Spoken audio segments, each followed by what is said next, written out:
ഇലപൊഴിഞ്ഞു നിൽക്കുന്ന ഒരു മരത്തെ നാം വെട്ടിക്കളയാറുണ്ടോ? നമ്മുടെ മോശം സമയത്ത് ഒരു നെഗറ്റീവ് തീരുമാനം നാം എടുക്കാറുണ്ടോ?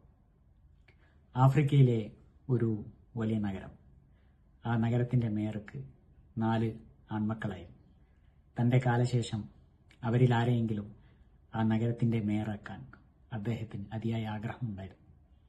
പക്ഷേ ആ മക്കളിൽ അദ്ദേഹം കണ്ട ഒരു മോശം കാഴ്ചപ്പാട് എന്താണെന്ന് പറഞ്ഞാൽ, ആ മക്കൾ ആരെങ്കിലും കണ്ടാൽ അവരെ ഒറ്റ നോട്ടത്തിൽ തന്നെ വിലയിരുത്തി കളയും എന്നുള്ളതായി. ഒരിക്കലും ഒരു വലിയ നഗരത്തിൻ്റെ മേയറാകാൻ പോകുന്ന ഒരാൾക്ക് വേണ്ട ഒരു ക്വാളിറ്റി അല്ലല്ലോ അത്. അതുകൊണ്ട് തന്നെ അദ്ദേഹം ആ മക്കൾക്ക് ഒരു പരീക്ഷണം നടത്താൻ തീരുമാനിച്ചു. ഒരു ദിവസം അദ്ദേഹം ആ 4 മക്കളെയും തൻ്റെ അടുത്ത് വിളിച്ചു പറഞ്ഞു, അങ്ങകലെ മലമുകൾക്ക് താഴെ ഒരു പീർ മരം നിങ്ങൾക്ക് കാണാൻ പറ്റും. ആ മരത്തെ നിങ്ങൾ വ്യത്യസ്ത കാലഘട്ടങ്ങളിൽ പോയി കണ്ട് ആ മരത്തെക്കുറിച്ചുള്ള നിങ്ങളുടെ അഭിപ്രായം എന്നോട് വന്ന് പറയണം. അങ്ങനെ ആ 4 മക്കളും വ്യത്യസ്ത കാലഘട്ടങ്ങളിൽ ആ മരത്തെ കാണാൻ പോയി. ഒരു വർഷത്തിന് ശേഷം തിരിച്ചു വന്നു. ആദ്യത്തെ മകൻ കാണാൻ പോയത് ശൈത്യകാലത്തായിരുന്നു. അദ്ദേഹം ആ മരത്തെക്കുറിച്ചുള്ള അഭിപ്രായം അച്ഛനോട് പറയുകയാണ്.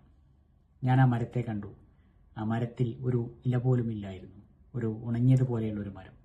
നമുക്കത് കത്തിക്കുകയാണെങ്കിൽ വിറകാനായി ഉപയോഗിക്കാൻ കഴിയും. ഇത് കേട്ടുനിന്ന രണ്ടാമത്തെ മകൻ അച്ഛനോട് പറഞ്ഞു, ഇവനെന്താണ് ഈ പറയുന്നത്? ഞാൻ കണ്ടത് ശരത്കാലത്തായിരുന്നു.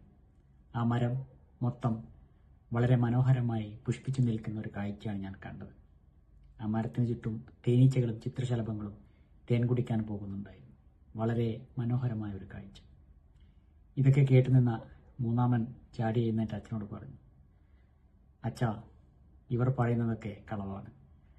ഞാൻ ആ മരം കണ്ടത് ഒരു വേനൽക്കാലത്തായിരുന്നു. ആ മരത്തിന് ചുറ്റും നിറച്ചും ഇലകൾ കൊണ്ട് സമ്പന്നമായ ഒരു വൃക്ഷം.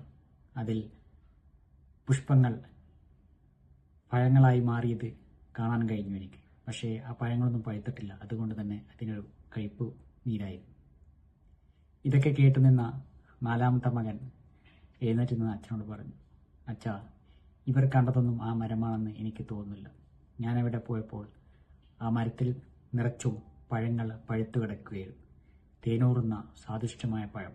ആ നാട്ടിലെ ഒരുപാട് മൃഗങ്ങളും പക്ഷികളും ഒരുപാട് മനുഷ്യരും വിശപ്പടക്കുന്നത് ആ മരത്തിൽ നിന്നുള്ള പഴം പറിച്ചിട്ടാണ്. ഇതൊക്കെ കേട്ട അച്ഛൻ ചിരിച്ചുകൊണ്ട് ആ മക്കളോട് പറഞ്ഞു, മക്കളെ, നിങ്ങൾ 4 പേരും കണ്ടത് ഒരേ മരം തന്നെയാണ്. പക്ഷേ നിങ്ങൾ കണ്ടത് വ്യത്യസ്ത കാലഘട്ടങ്ങളിലായതുകൊണ്ടാണ് നിങ്ങൾക്ക് ആ മരത്തെക്കുറിച്ച് വ്യത്യസ്തമായ ഒരു അഭിപ്രായം വന്നത്. ഇതുപോലെ തന്നെയാണ് നാം ഒരു മനുഷ്യരെയും വിലയിരുത്തേണ്ടത്. നിങ്ങളൊരു മനുഷ്യനെ കാണുമ്പോൾ അദ്ദേഹത്തിൻ്റെ ആദ്യത്തെ കാഴ്ചപ്പാടിൽ തന്നെ അദ്ദേഹത്തെക്കുറിച്ചുള്ള ഒരു വിലയിരുത്തൽ നിങ്ങൾ നടത്താതിരിക്കും. ഒരുപക്ഷെ നിങ്ങൾ അയാളെ കാണുന്നത് ഒരു മോശം സമയത്തായിരിക്കും. അയാളുടെ നല്ല കാലം ഇനിയും വരാനിരിക്കുന്നതേ ഉള്ളൂ. അതുകൊണ്ട് തന്നെ നിങ്ങൾക്കാർക്കെങ്കിലും ഭാവിയിൽ ഈ നഗരത്തിൻ്റെ മേയറാവാനുള്ള ഒരു അവസരം കിട്ടുകയാണെങ്കിൽ ഈ ഒരു ഉപദേശം നിങ്ങളുടെ മനസ്സിൽ എന്നും ഉണ്ടാവേണ്ടിയിരിക്കുന്നു.